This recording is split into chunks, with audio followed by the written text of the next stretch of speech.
Good morning, how you doing today? Bob Books here from the Gilly Glue.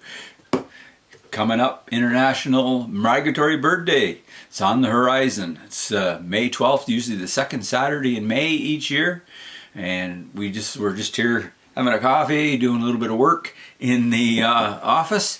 And I just thought I'd kind of chime in and have a little discussion about International Migratory Bird Day, as well as its bird day in Canada, actually. Migratory Bird Day in Canada, actually, as well, on May the 12th. Lots of activities taking place in and around Canada, but certainly there's some activities also taking place in Ottawa and the local areas that if you wanted to become involved and get in. We're just making it an awareness situation at the store. So anybody that wants to come in and talk about migratory birds, some of their challenges and some of their successes, and what migratory birds actually are. We find ourselves now basically into the second and third wave of migratory birds coming back. We get our early migrants that show up very early. You know, there's still lots of snow and ice on the ground. Certainly that this year was the same. And then we're getting into the next waves, particularly in the warblers, and that's an area where I have a certain amount of interest in talking about warblers and how significant and interesting they are as a fact that they migrate, just like our hummingbirds that are back also, migrate at night. They rely on trade winds to bring them across the Gulf of Mexico, up from Mexico and South America, and many of them perish there coming across because depending on the wind and how lucky they become, it might be a 12-hour crossing or it might be a 24-hour crossing, and they have no choice but to keep flying because they're over the Gulf of Mexico. So it's a very interesting stat and statistics and facts about migratory birds, and that's some of the things that we're going to be talking about at the store.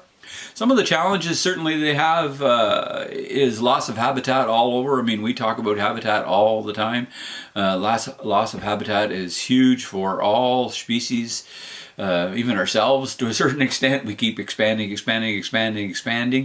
Our road situations and stuff are in peril. You know, there's all kinds of challenges that we see ourselves with right now, and none greater with migratory birds than two things really that are really kind of massive in terms of what's killing up tons and tons and tons of our migratory birds. Hitting buildings, for instance, is massive, and it's killing thousands of birds, not only here in Ottawa and Ontario, but if you think of across North America and all the flyways that the birds travel through, coming from South America, Mexico, Central America, all the way across the Gulf of Mexico, and they hit that wall of the lower US, and massive buildings, artificial light.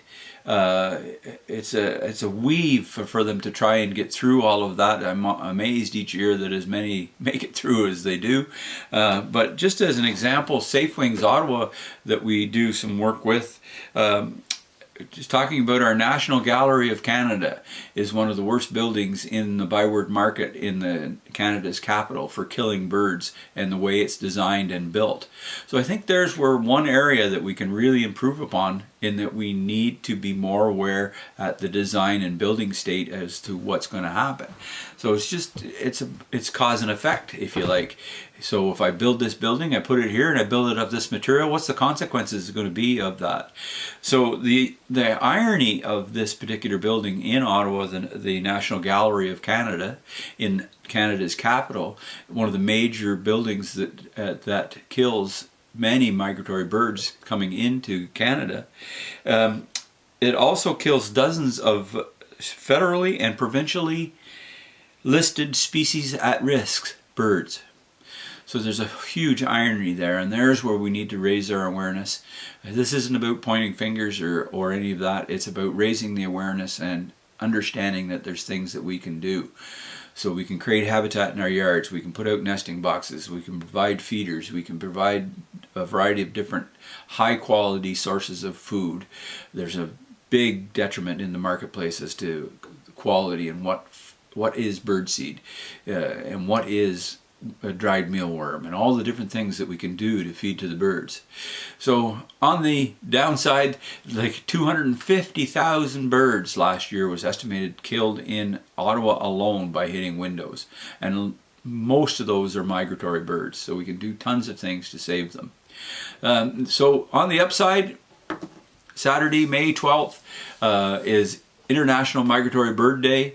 Tons of activities going on around the country, throughout the U.S. It's an international day, but we also have it across the country here in Canada, so it's a National Migratory Bird Day. There's a website you can go to called, it's birdday.ca. So that's birdday.ca, and there, in conjunction with Nature Canada, there is a host of activities that are taking place, and one of the that they're saying is that the National Migratory Bird Day encourages birds conservation, increased awareness through activities that are fun, engaging, and educational. So you can go to the resource button on the site. Actually, there's a map there, and it shows different areas across the country where there's things taking place. And if you click on the little icon on the map for Ottawa, it'll bring up an event that's taking place at LeBreton Flats on Saturday, May 12th between 10 a.m. and 4 p.m. All kinds of demonstration and educational discussions welcoming the migratory bird back into Canada and to Ontario. As I mentioned, we're into our second, third wave. Hummingbirds have shown up. Rose-breasted grosbeaks have shown up.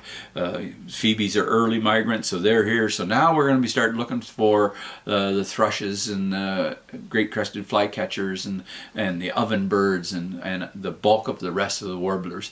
I had a beautiful northern water thrush show up in our yard the other day, and it was spectacular. It was a yellow morph, so there's a white morph and a yellow morph in the water thrush. It was a beautiful bird.